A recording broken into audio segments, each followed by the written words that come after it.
Hola amigos, nuevamente bienvenidos a una emisión más de Punto HTV. Nos da mucho gusto recibirlos, nos da mucho gusto leer sus comentarios y sus correos electrónicos.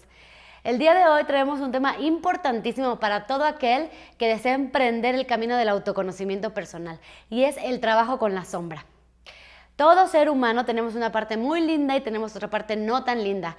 La parte no tan linda que a veces queremos esconder de los demás, pero que es imposible, que siempre es percibida por los de afuera. Eso se llama la sombra personal. La sombra son aquellos hábitos, es aquel conjunto de hábitos que nos aleja de obtener relaciones saludables y de llegar a los resultados de vida que queremos obtener, que nos pone trabas, que nos dificulta y que nos hace las cosas muy complicadas. Entonces, para ejemplificar este tema de las sombras, vamos a utilizar a las 9 pasiones del eneagrama, que por cierto también están representadas 7 de ellas en los 7 pecados capitales. Entonces vamos a comenzar por tratar de identificarnos. Vamos a ver si nosotros nos identificamos con alguna de estas sombras que voy a mencionar a continuación, y es posible que a partir de la identificación de mi sombra pueda yo emprender el camino para la autotransformación personal. La primera es la ira. La ira es la acumulación de cierta cantidad de enojo y resentimiento que he ido guardando a lo largo del tiempo. La ira puede ser expresada, es decir, puede explotarse hacia afuera, o puede ser implotada, puedo sentirla yo en el centro de mi corazón, en el interior de mi cuerpo. Ambas maneras de manifestarse la ira son negativas y puede evitarse llegar a la ira si uno aprende a trabajar con el enojo, si uno aprende a trabajar con el resentimiento. La ira se ve expresada en el mundo terrenal a través del juicio al otro, del querer cambiar lo que considero que no está bien en el mundo, del hipercriticismo o, en su contraparte, de la hipersensibilidad a la crítica. Todo aquel que emite un comentario sobre mí que a mí me parezca ligeramente una crítica va a hacer que mi ira implote o explote. Por otro lado tenemos a la soberbia. La soberbia es aquel hábito de pensamiento, hábito de comportamiento que nos lleva a creer que nosotros somos quienes podemos apoyar a los demás, que nosotros somos quienes podemos cubrir las necesidades de los demás, y empezamos a desconocer nuestras propias necesidades y nuestras propias inquietudes. Una persona soberbia no necesariamente es aquella persona que anda con el cuello levantado y mirando por debajo del hombro. Una persona soberbia puede ser aquella que no reconoce necesito ayuda, sino que al contrario es el ayudador, el apoyador de otros, el que está buscando cambiar lo que considera que está mal en los demás y brindar una mano amiga, pero no es capaz de recibirla ni de solicitarla. Eso es la soberbia. Por otro lado tenemos a la vanidad. La vanidad expresada en el sentido de la falsedad, del colocarse una máscara porque creemos que con esa máscara vamos a ser bien aceptados y bien recibidos en el mundo, y que si no tenemos esa máscara, cualquier persona que conozca lo que está detrás de ella va a decepcionarse mucho porque va a conocernos a fondo y nos va a rechazar. La falsedad, la vanidad, termina confundiéndonos, termina disuadiéndonos de entender quiénes somos en realidad, cuáles son nuestros verdaderos deseos y nuestros verdaderos anhelos.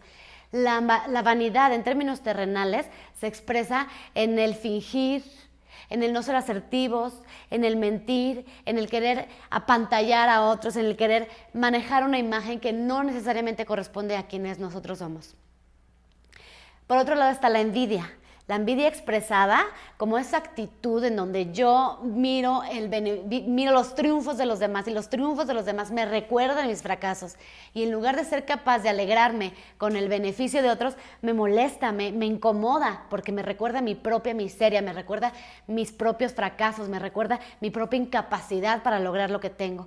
Esta envidia genera una desconexión absoluta del mundo, una sensación de no pertenecer a la sociedad, una sensación de rechazo ante las normas sociales, ante lo popular, ante lo establecido, ante las costumbres, etc. Y esto a final de cuentas aísla a la persona. 5. La codicia. La codicia expresada en el sentido de no quiero compartir. Y no quiero compartir no nada más mi dinero, no quiero compartir un plato de sopa, no quiero compartir los minutos de mi tiempo, no quiero compartir lo que sé, no estoy dispuesta a que otros lleven el triunfo, quiero tenerlo yo. Esa es la codicia, y la codicia se termina también aislando a la persona y convirtiéndola en un ser amargo, en un ser aislado, en un ser que simplemente se rige por lo que piensa, no por lo que siente, sino por lo que piensa. 6. El miedo. El miedo es otra de las pasiones. El miedo visto también como ansiedad, como desconfianza, como el estar continuamente pendiente de en qué momento me van a traicionar, en qué momento va a salir esto que deseo mal, en qué momento me van a engañar, qué de lo que me está diciendo es mentira. Este miedo a querer cambiar, a querer asumir cosas nuevas, a querer asumir nuevos riesgos, a enamorarse, a entregarse, a dar. Este miedo es uno de los principales obstáculos que tenemos muchas de las personas. La gula. La gula no necesariamente expresada en el sentido del comer de más, que por supuesto también está incluida, sino la gula en el sentido de tener la necesidad de llenar un vacío que nunca se llena, de estar buscando continuamente nuevas experiencias, nuevas aventuras, nuevos estímulos que me llenen y me llenen y me llenen, y a final de cuentas nunca se llena este vacío, porque el vacío es fundamental. Hay un vacío ahí que tiene que ser llenado de otra manera que no es a través de los agentes externos.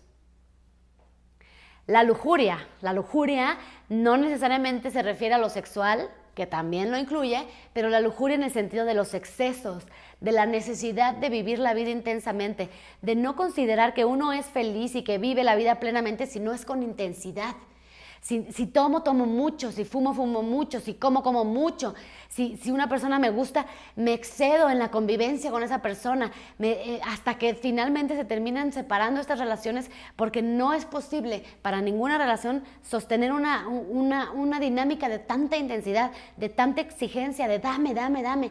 Entonces la lujuria se expresa a nivel terrenal en un sentido más de excesos, de la necesidad de vivir constantemente en búsqueda de la intensidad. Y el 9 y último, la pereza.